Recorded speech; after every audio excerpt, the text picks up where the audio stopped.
জাহান্নামীরা যখন জাহান্নামে যাবে, ফেরেশতারা ডেকে বলবে, ও কপাল পোড়া জাহান্নামীরা, জাহান্নামে কেন ঢুকলা? দুনিয়ার বুকে কি তোমাদেরকে সতর্ক করার জন্য কেউ আসে নাই?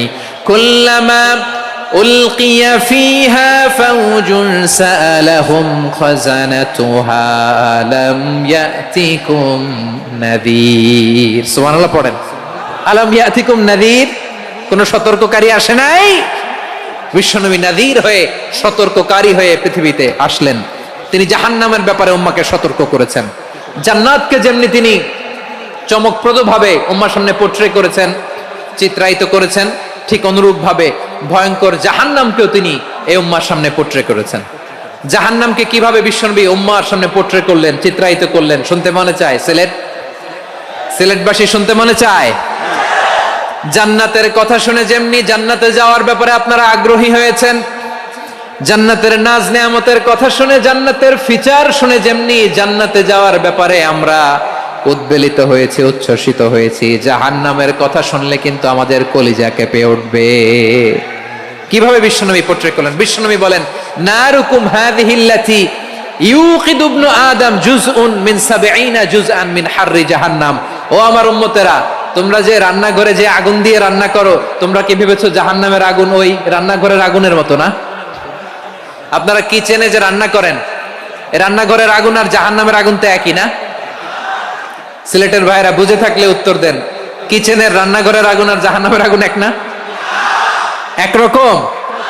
বিশ্বনবী বলেন, জুজউন মিন ৭০ জুজআন মিন হাররি জাহান্নাম।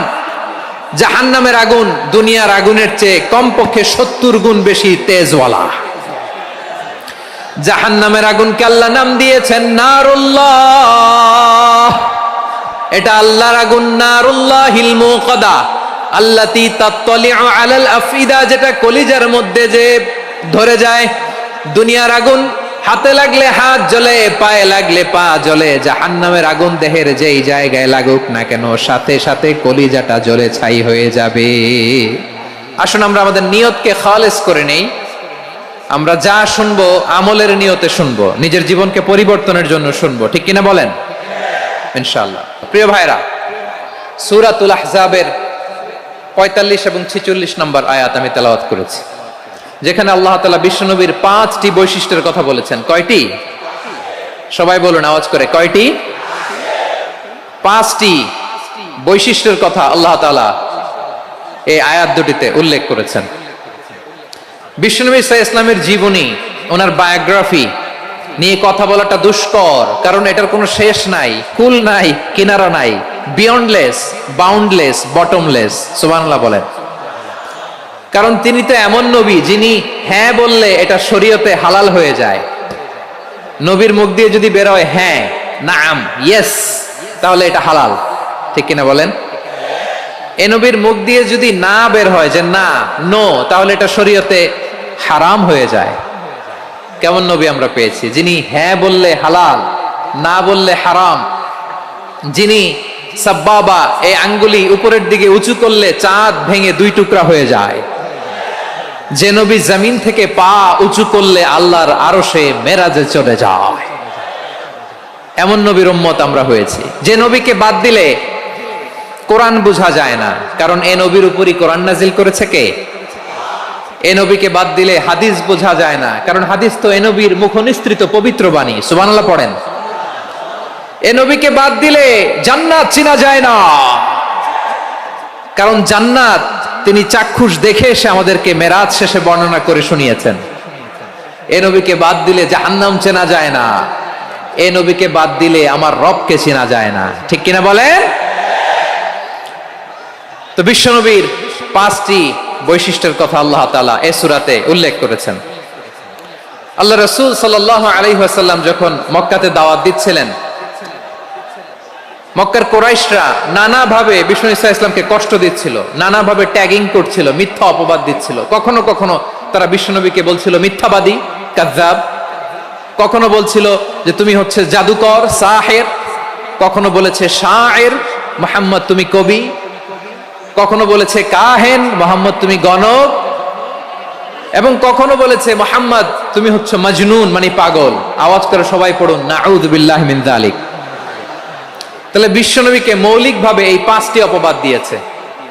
আমার কলেজা টুকরা সিলেটের ভাইরা, বিশ্বনবীর ব্যাপারে মিথ্যা অপবাদ মৌলিকভাবে দিয়েছে কয়টি? 5টি। বলেছে তুমি মিথ্যাবাদী, বলেছে তুমি গণক, তুমি কবি, তুমি পাগল, তুমি জাদুকর।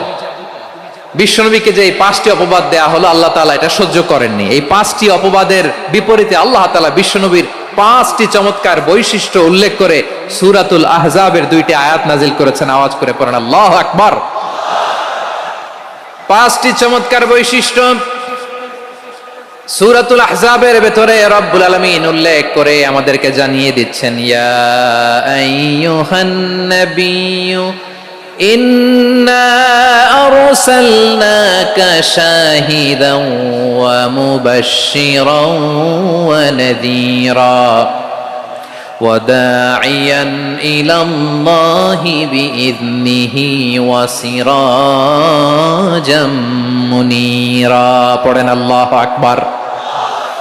রব্বুল আলামিন ডেকে বলেন, ও নবী, নিশ্চয় আমি আপনাকে সাক্ষ্যদাতা রূপে প্রেরণ করেছি, সুসংবাদদাতা রূপে প্রেরণ করেছি, সতর্ককারী রূপে প্রেরণ করেছি, আল্লাহর দিকে আহ্বানকারী রূপে প্রেরণ করেছি, আর আলো দানকারী চেরাগ রূপে, প্রদীপ রূপে প্রেরণ করেছি। পড়েন সুবহানাল্লাহ। 5টা বৈশিষ্ট্য। 1 নম্বরে আল্লাহ তাআলা বললেন, হে নবী, নিশ্চয় আমি আপনাকে সাক্ষ্যদাতা হিসেবে প্রেরণ করেছি। সাক্ষ্যদাতা, বিষ্ণু ইসা ইসলাম সাক্ষ্য দিবেন, এজন্য শাহিদ। শাহিদ মানে সাক্ষ্যদাতা। আওয়াজ করে বলুন, শাহিদ মানে কি? তিনি সাক্ষ্য দিবেন।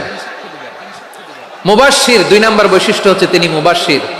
মুবাশশিরুম বিরাহমাতিল্লাহি ওয়া বিল জান্নাহ, তিনি আল্লাহর রহমতের সুসংবাদ দেন, তিনি আল্লাহর জান্নাতের সুসংবাদ দেন। সুবহানাল্লাহ পড়েন।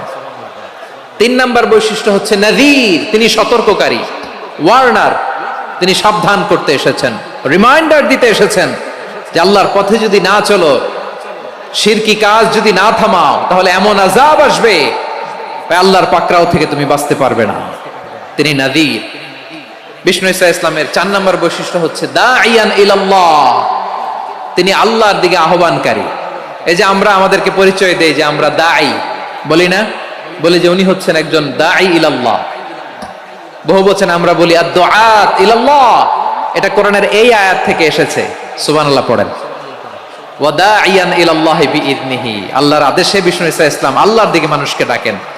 এবং বিষ্ণু ইসা ইসলামের 5 নম্বর বৈশিষ্ট্য হচ্ছে সিরাজাম মুনীরা, আলো দানকারী প্রদীপ, আলোকদীপ্ত প্রদীপ, যে আলো দিয়ে তিনি গোটা বিশ্বকে আলোকিত করেছেন। আওয়াজ করে পড়েন আল্লাহু আকবার। তাহলে মোট 5টি বৈশিষ্ট্য নিয়ে আমরা কথা বলবো বিশ্বনবীর। আওয়াজ করে বলুন কয়টি? 1 নম্বরে হচ্ছে শাহিদ, বিশ্বনবী সাক্ষী দিবেন। কি দিবেন? He will be witness for all prophets and for us, তিনি নবীদের উপরও সাক্ষী দিবেন, আবার উম্মতের উপরও সাক্ষী দিবেন। সুবহানাল্লাহ পড়েন। কিয়ামতের দিন আল্লাহ তাআলা প্রত্যেক নবীকে জিজ্ঞেস করবেন যে তুমি কি তোমার উম্মতের কাছে আমি যা যা পৌঁছাতে বলেছিলাম পৌঁছিয়েছো? নবীরা বলবে, আল্লাহ আমি পৌঁছিয়েছি। নবীদের কথা ঠিক কিনা, সত্য কিনা, এর সপক্ষে তখন বিশ্বনবী সাক্ষী দিবেন। সুবহানাল্লাহ পড়েন। উম্মাহ, মধ্যমপন্থী উম্মাহ হিসেবে প্রেরণ করেছি, যাতে করে তোমরা সবার উপরে সাক্ষ্য দিতে পারো, আর যাতে তোমাদের নবী হতে পারে তোমাদের উপরে সাক্ষ্যদাতা। পড়েন সুবহানাল্লাহ। আমরা হচ্ছি ব্যালেন্সড উম্মাহ, আমরা সবার ব্যাপারে সাক্ষ্য দিব, আর আমাদের উপর সাক্ষ্য দিবে স্বয়ং বিশ্বনবী। সুবহানাল্লাহ পড়েন। তাহলে আমাদের নবী নবীদের উপরও সাক্ষী, আমাদের উপরও সাক্ষী। সেই বুখারীতে এসেছে আল্লাহ তাআলা কিয়ামতের দিন সাইয়েদনা নূহ আলাইহিস সালামকে বলবেন, নূহ তুমি কি দাওয়াত পৌঁছিয়েছো তোমার উম্মতের কাছে? নূহ আলাইহিস সালাম বলবেন, হ্যাঁ আমি পৌঁছিয়েছি। এবার নূহের উম্মতকে আল্লাহ জিজ্ঞেস করবেন, এ নূহের উম্মতেরা, তোমাদের নবী নূহ কি দাওয়াত পৌঁছিয়েছে? নূহের উম্মত বলবে, না আল্লাহ, আমাদের কাছে কোনো সতর্ককারী আসে নাই, কোনো নবী টবি আসে নাই, কোনো দাওয়াতও আমরা পাই নাই, আপনারাও চিনি নাই, জান্নাতও চিনি নাই, জাহান্নামও চিনি নাই। নূহ আলাইহিস সালাম বিপদে পড়ে যাবেন। তখন আল্লাহ বলবেন, নূহ তুমি বললা পৌঁছিয়েছো, তোমার উম্মত বলে কিছু পায় নাই। নূহ তোমার কি কোনো সাক্ষী আছে? তোমার কথা আর তোমার উম্মতের কথা তো মিলে না। তুমি বললা তুমি আমার নির্দেশনা দাওয়াত পৌঁছে দিয়েছো, কিন্তু তোমার উম্মত বলে পায় নাই। নূহ তোমার পক্ষে কোনো সাক্ষী আছে? নূহ আলাইহিস সালাম বলবেন, আছে। কে? উম্মতে মুহাম্মাদি। তখন আমরা বলবো আল্লাহ, আল্লাহর নবী নূহ আলাইহিস সালাম তিনি আপনি যা যা বলেছেন ঠিক তা তা তার উম্মতের কাছে পৌঁছে দিয়েছে। এবার নূহের উম্মতের সাথে আমাদের ঝগড়া লাগবে। তারা বলবে তোমরা আসছো আমাদের হাজার হাজার বছর পরে, তোমরা কি করে জানলা? তোমাদের সাক্ষী ধর্তব্য হবে না? আমরা তখন বলবো আমাদের কোরআনে তোমাদের নবীর নামে আল্লাহ তাআলা একটা সূরা নাজিল করেছেন, সূরাতে নূহ। আওয়াজ করে পড়েন আল্লাহু আকবার। আমরা বলবো আমাদের কোরআনে তোমাদের নবীর কথা আল্লাহ আমাদেরকে জানিয়েছেন, দিন রাত এক করে তোমাদের কাছে তিনি দাওয়াত পৌঁছেছেন। তোমরা কানের মধ্যে হাত দিয়ে রাখতা, চেহারাটা কাপড় দিয়ে ঢেকে রাখতা, আল্লাহর নবী নূহকে পিটিয়ে ছালা দিয়ে পেঁচিয়ে তোমরা পাহাড়ে তুলে রেখে আসতা। সব আমরা জানি। আমরা যখন বলবো এই কথা, নূহের উম্মত চুপসে যাবে। তখন আমরা সত্য বলেছি কিনা এটা আল্লাহ তাআলা জানতে চাইবে বিশ্বনবীর কাছে। তখন বিশ্বনবী আমাদের পক্ষে সাক্ষী দিবেন। আওয়াজ করে বলেন আল্লাহু আকবার। এজন্য আল্লাহ বলেন নবী আপনি হচ্ছেন সাক্ষ্যদাতা, সব নবীদের উপর আপনি হবেন সাক্ষী, আবার আপনার উম্মতের সাক্ষীর উপর আপনি হবেন সাক্ষী। তার মানে নবী গো, কিয়ামতের কঠিন ময়দানে আপনি হবেন রাজ সাক্ষী। বিশ্বনবী কি সাক্ষী? আওয়াজ করে বলেন রাজ সাক্ষী, সব সাক্ষীর বড় সাক্ষী। এজন্য বিশ্বনবীকে আল্লাহ তাআলা প্রথম যে বৈশিষ্ট্যটা দিয়েছেন সেটা হচ্ছেন শাহিদ। তিনি সাক্ষ্যদাতা, witness for all messenger of God and for all of us. সুবহানাল্লাহ পড়েন। তাহলে এক নাম্বার বৈশিষ্ট্য বুঝতে পেরেছেন? বুঝতে পেরেছেন সবাই? মাশাআল্লাহ। এদিকে কি ভাই, এই যে জেনজি অফ সিলেট, কি তোমরা বসো না, দাঁড়াও না, যাও না, আসো না, চলে যাবা? এই লক্ষ মানুষ ঠেলে তোমরা যাইতে পারবা? হ্যাঁ,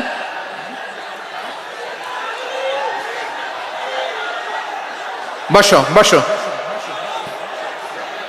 বসতে হবে।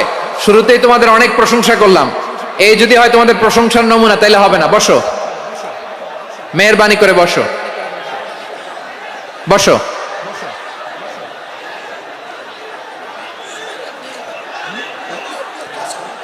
আওয়াজ করে তাকবীর দেন, আওয়াজ করে পড়েন লিল্লাহে তাকবীর।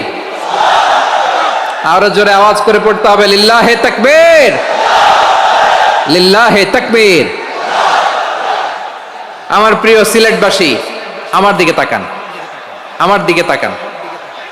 জি, এরকম গ্যাদারিং হইলে পাবলিক ইভেন্ট বন্ধই করে দিতে হবে আমাদের। আমার দিকে তাকান। তাহলে আল্লাহ তাআলা বিশ্বনবীর 5টি বৈশিষ্ট্যের কথা বলেছেন। একটি বৈশিষ্ট্যের ব্যাপারে আমরা জানলাম, তিনি হচ্ছেন শাহিদ, সাক্ষ্যদাতা, সবার উপরে সাক্ষ্যদাতা। 2 নাম্বার বৈশিষ্ট্য হচ্ছে মুবাশশিরা, তিনি সুসংবাদদাতা। সিলেটবাসী আওয়াজ করে আমার সাথে বলো মুবাশশিরা, মানে সুসংবাদদাতা। তিনি আল্লাহর রহমতের সুসংবাদ দেন, তিনি জান্নাতের সুসংবাদ দেন।